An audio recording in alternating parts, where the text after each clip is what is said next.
বাসায় গিয়ে থাপড়ানোর কাজটা করেন? জি জি আমরাই করি, আপনার সাথে বোধহয় আমরাই কথা বলেছিলাম। জি, আমার তো একটা কাজ ছিল ভাই, করে দিতে হবে। কোনো সমস্যা নেই, আমরা করে দিতে পারবো, কিন্তু কি কাকে?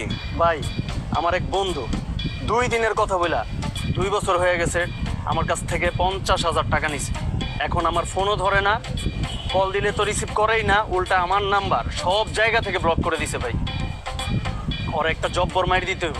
10টা থাপ্পড় দিলে হবে? ওরে গইনা গইনা 10টা থাপ্পড়ে দিবেন ভাই। টাকা কিন্তু 2000 লাগবে। 2000? ওকে, দিব। অ্যাডভান্স দিবেন নাকি? অ্যাডভান্স দিব না ভাই, কাজ শেষ করেন, টাকা পেয়ে যাবেন। কিন্তু কাকে মারবো, মানে তার ছবি বা অ্যাড্রেস যদি দিতেন। ভাই আরে বাবা, এই যে ভাই। ও দেখতে তো গাঞ্জুটির মতো লাগছে না? ঠিক আছে, সমস্যা নেই। অ্যাড্রেসটা হলো 6 নম্বর রোডের 12 নম্বর হাউসে থাকে। আমার দেখলে তো নামবে না, আপনারা ওইখানে বাসার নিচে দাঁড়াবেন, দাঁড়াইলে দেখবেন ও নামবে। বাস, আর কিচ্ছু বলতে হবে না। এবার দেখেন আমরা কি করি। চল, আপনি আশেপাশে থেকে। আমি আশেপাশে আছি। টাকা কিন্তু 2000। আচ্ছা 2000। চল।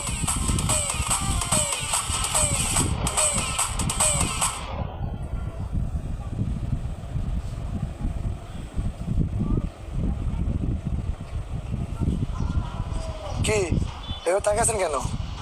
কিছু বলবেন? আসসালামু আলাইকুম। এই আপনি কি সাদ্দাম? ওয়ালাইকুম আসসালাম।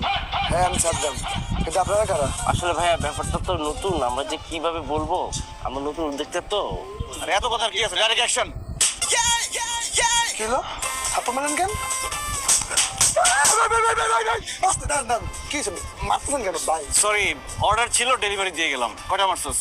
8টা। অর্ডার ছিল 10টা থাপ্পড়ের। ভাই ধন্যবাদ ভাই, আমার অনেক দিনের পুরানা কাজটা করে দিয়েছেন আপনারা। এই দেন। Thank you. আবার যদি কাউকে থাপড়াতে হয় প্লিজ আমাদেরকে ফোন দিবেন। ঠিক আছে ভাই। ঠিক আছে, আপনার লাগে অফার আছে, থাকবো নি। হ্যাঁ, 1 মাস টিউশনি করাইলে পাইতাম 5000 টাকা, আর সেখানে কয়েকটা থাপ্পড় দিলাম, 2000 টাকা পেয়ে গেলাম। আমার কাছে মনে হচ্ছে সামনে আরো টাকা আসতেছে রে শোভন। অনেক টাকা করার জন্য নিজেকে প্রস্তুত কর। না ভাই, আবেগে আমার মোজা সুন্দর। আমি আমাকেই বলতেছি কয়েকটা থাপ্পড় মাইরে 2000 টাকা। আরে টাকা ভাইয়া, এই ব্যবসাটা কিন্তু ইসলাম হলে খুব ভালো হয়, আর এটা আনকমন যায়।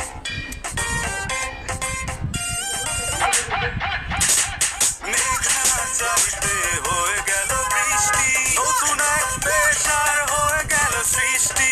কারো করে যদি থাকে খাস, কাউকে যদি দিতে হয় মাস, যার করুন নাম্বারে না করে ভয়, বাসায় গিয়ে থাপড়ানো হয়। যে আমার বয়ফ্রেন্ড অনেক লাভিং, একদমই এরকম না। আর আমি ওকে বলছি তোর বয়ফ্রেন্ড কি হলো? আজকে অনেক গরম পড়ছে না? হ্যাঁ, প্রচন্ড গরম লাগতেছে। ওই গরম, সব গরম লাগছে, আইসক্রিম খাবা? এই জন্যই তো তোমাকে এত বেশি ভালোবাসি। তুমি না আমার মনের কথাগুলো বুঝে যাও। আমি নিয়ে আসতেছি আইসক্রিম। ওকে। এসবটা কি আপনার? Yes bro, it's me. কেন বলেন তো? থাপ্পড় খাওয়ার জন্য রেডি হন। আপনার 4 5 6 7 8 9 10 11 12 আরে ওকে মারতেছেন কেন? ও কি করছে? আরে দাঁড়ান কথা বলতেছি, আর 10টা থাপ্পড় আছে, শোধ করতে দেন। মার। 10টা থাপ্পড় আছে মানে ও কি আপনাদের কাছ থেকে থাপ্পড় লোন নিছিল যে থাপ্পড় দিতেছেন? আর ও আপনার কি ক্ষতি করছে? ছাড়েন ওকে। আরে উনি আমাদের কোনো ক্ষতি করে নাই, কিন্তু আমাদেরকে যারা অর্ডার করছে থাপ্পড়ের, সেই অর্ডারগুলো ডেলিভারি করতে আসছি। অর্ডার করছে তুই হা করে তাকায় আছিস কেন? থাপড়া। প্লিজ শোনা, আমাকে একটা কথা ক্লিয়ার করেন তো, আপনি ওকে মারতেছিলেন কেন? ও কি করছে? আর আপনি কি বলতেছেন? ক্লায়েন্টটা কে? আপনাকে বলবো কেন সেসব কথা? আমাদের ক্লায়েন্টের প্রাইভেসি মেইনটেইন করা আমাদের বিজনেসের এথিক্সের মধ্যে পড়ে। এথিক্সের কথা বলতেছেন? দিনে দুপুরে এরকম রাস্তার মধ্যে আপনি একটা মানুষকে মারতেছেন, এটা এথিকের কথা বলেন? আর কিসের বিজনেস, কিসের ক্লায়েন্ট? আপনি আমার বয়ফ্রেন্ডকে মারতেছিলেন কেন সেটা বলেন আগে। এই লোক আপনার বয়ফ্রেন্ড? হ্যাঁ। হায়, যারা থাপ্পড় মারার জন্য অর্ডার দিচ্ছে এই লোক তো তাদেরও বয়ফ্রেন্ড। হোয়াট? কি করলাম এটা? আমাদের ক্লায়েন্টের ইনফরমেশন তো ফাঁস করে দিলাম। আচ্ছা, আপনাকে বলে ফেলছি, আপনি কাউকে প্লিজ বললেন না। আর হচ্ছে কি, আমাদের বিজনেসটা আপনাকে বুঝাই বলি, মানে নতুন বিজনেস তো বুঝতে পারছেন না। এই ওয়ালে খেয়াল করে দেখবেন যে বিভিন্ন পোস্টার, সেখানে লেখা আছে বাসায় গিয়ে থাপড়ানো হয়। আমি হচ্ছি সেই থাপড়ানো কোম্পানির সিইও, আর ও হচ্ছে আমার অ্যাসিস্ট্যান্ট বুজা। বাসায় গিয়ে পড়ানো হয়? থাপড়ানো হয়। আপনার যদি কখনো লাগে আমাদেরকে ফোন দিবেন, আপনি ওয়ালে খেয়াল করবেন, নাম্বার দেওয়া আছে। ওয়েট, আপনি তো ওই লোকটা, ওই যে আমাদের দেয়ালের মধ্যে যে লিফলেট লাগাইতে আসছিলেন, আমি মানা করার পরেও লিফলেট লাগাই গেছেন। এর জন্য আমি আসলে পড়ানোর জায়গায় থাপড়ানো লিখে দিছিলাম, মানে রিভেঞ্জ নেওয়ার জন্য। কি আপনি সেই মানুষ আমাদের পোস্টারকে ম্যানিপুলেট করছেন? আপনি আপনি জানেন আমাদের কি অবস্থা, আমাদের কি কি ফেস করতে হচ্ছে? আজকে আপনাকে মিষ্টি খাওয়াবো, এখানে দাঁড়ান আপনি। হ্যাঁ হ্যাঁ, এই মুজা, ওটার পরে ধরতেছি, তুই তাড়াতাড়ি আয়। ভাই বেন্ডিপু তো পড়ে গেছে। আরে বাদ দে, উনি কে চিনছ? কেডা?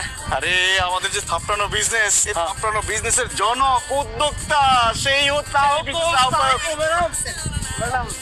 এসব বাদ দে, মিষ্টি নিয়ে আয়, মিষ্টি মুখ করাবো। আমি লয়ে যাচ্ছি।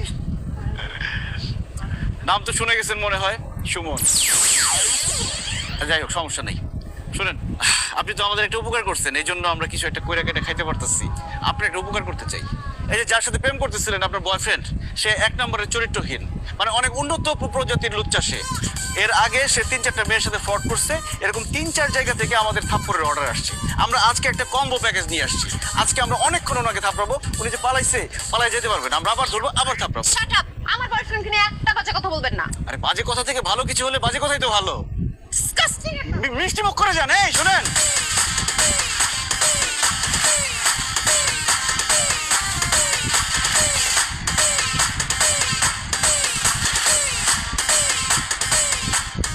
আরে বোঝা, এইভাবে আসলে হয় না।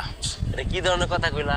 হয় না মানে কত সুন্দর দেখাইতেছে তোমার। আরে টাকা আইতাছে বলেই তো সমস্যাটা। এইভাবে রাস্তাঘাটে দাঁড়াইয়া ডিল করতেছি, সবার সাথে বিজনেস করতেছি, এইভাবে তো একটা বিজনেস চলতে পারে না।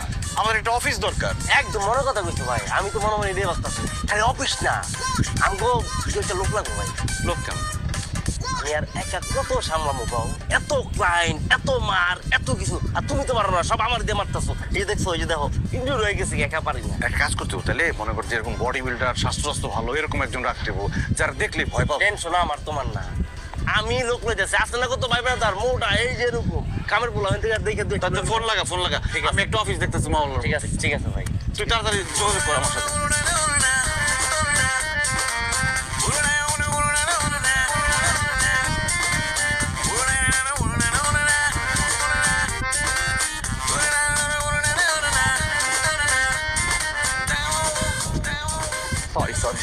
সরি হ্যাঁ, সরি। আর লেট হবে না। আর লেট হবে না কেন বলো? এই লোকাল বাসে ঝুলে ঝুলে আসতে হয়। আমার তো আর প্রাইভেট গাড়ি নেই যে গাড়ি নিয়ে আসবো। কেন? তোমাকে কি এখন গাড়ি কিনে দিতে হবে? কি বলছো? আমি গাড়ি কিনে দেওয়ার কথা কখন বললাম? না, বলো নাই এখনো, কিন্তু বলতে কতক্ষণ? যেইভাবে টাকার জন্য আমার সাথে দেখা করো, বলতেই তো পারো। কি বললা তুমি? আমি টাকার জন্য তোমার সাথে দেখা করি? টাকার জন্য শুধু আমার সাথে না তো, অনেক মেয়ের সাথে অনেক কিছু করে বেড়াইতেছো তুমি। তুমি কি মনে করছো আমি কোনো কিছু জানি না? আমি এতদিন বোকা ছিলাম, কিন্তু এখন আমি চালাক হয়ে গেছি, এখন আমি সব জানি। হ্যাঁ, বুঝতে পারছি। ওই দিনের এই ঘটনা, ওই ছেলেটা হুট করে এসে আমাকে চর মারছে আর তোমাকে উল্টাপাল্টা কথা বললো, আর তুমি ওগুলা বিলিভ করলা? আরে ওরা তো ফ্রড, ধান্দাবাজ। এভাবে হুট করে এসে মারবে, তারপর হচ্ছে টাকা পয়সা যা পাবে সব ছিনাই নিবে, না হলে ব্ল্যাকমেল করবে। এইসব করেই তোরা চলে। আর তুমি আমার কথা বাদ দিয়ে ওদের কথা বিলিভ করলে জান? না, ওদের কথা আমি ফার্স্টে বিশ্বাস করি নাই তো, কিন্তু পরে যখন আমি ইনভেস্টিগেশন করছি, তখন এই যে তানিয়া, এশা, সামিরা, বৃষ্টি, সবার নাম বের হয়ে গেছে, যাদের থেকে এতদিন ধরে তুমি টাকা নিছো, যাতে ভাঙা খাইছো। তুমি কি মনে করছো কাঠের চশমা পরে আসি আমি কোনো কিছু জানি না? তোমার মতো ছেলেদের জুতা পেটা করা উচিত। কি স্যার? কি বললি তুই? তুই আমাকে জুতা পেটা করবি? তুমি আমাকে তুই করে কেন বলতেছো? হ্যাঁ বলছি, 100 বার বলবো। হ্যাঁ, তোর তো 7 কপালের ভাগ্য যে তোর মতো একটা মেয়ের সাথে আমি প্রেম করছি। ছাগল একটা, তোর যে আমি এতদিন ভাঙায় খাইতেছি তুই তো কিছুই বুঝোস না। আর তুই একা কেন? তোর মতো আর 10টা মেয়ের আমি ভাঙায় খাবো। আমার যা মন চায় আমি তাই করবো। তুই কি করবি পারলে কর, যা। কি করব? সোশ্যাল মিডিয়ায় করে আমি দেখ কেমনে এক্সপোজ করি।